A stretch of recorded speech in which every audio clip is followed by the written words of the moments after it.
Well, here we are, folks, we've made it. It's grand final day, the Grand National at Riccarton Park. And I'm joined by Riccarton Park CEO Tim Mills. Millsy, we've seen a few nationals between us and we've made it through to another one. Yeah, Tommy, we go back to the days when I was a young fella in the office at 6 o'clock doing the scratchings, and you're an even younger fella who came in to get the race books and stayed for about an hour and a half to have cups of teas and scones, and I don't know that BJ Anderton knew you were doing that. Well, geez, my weight must have been all right back then. So, well, Millsy, look, a little bit of a revamped Grand National Carnival this year with having the Grand Nationals on the same day.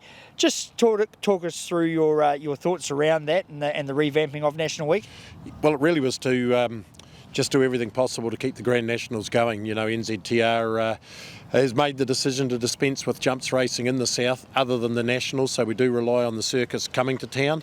Running the jumps races on the 2 Saturdays essentially meant it was simpler for the riders, having to fly in only twice instead of 3 times. Of course, so many of them have other jobs now, so it's a changed time from the era when everyone stayed for 9 or 10 days solid. They do fly backwards and forwards. So, you know, the key to it is it's a wonderful steeplechase course. I don't need to tell you that. We want to keep it going as long as possible. So it was just a tweak of things to try and make it a little bit more attractive, to give the horses, particularly the hurdlers, that little bit of extra time between the Sydenham and the Grand National, so that they could run in both. So that's the little tweak we've done to try and make it work.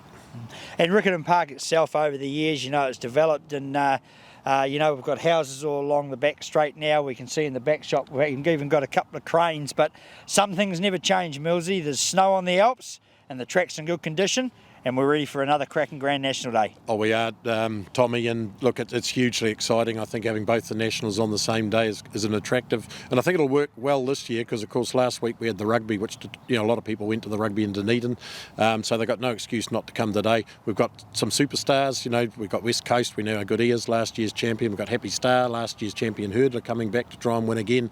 So, you know, if you love the racing and you love the good horses, why wouldn't you come out and watch them today? Yeah, dead right, Tim. And look, I know you are a student of jumps racing. You've got a huge passion for it. Can you tip us into a couple today? What wins each national? Well, a little bit my heart as well.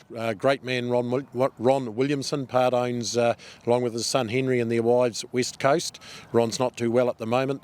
He should improve on his first day third. I'd love to see him win and give Ron a fillip.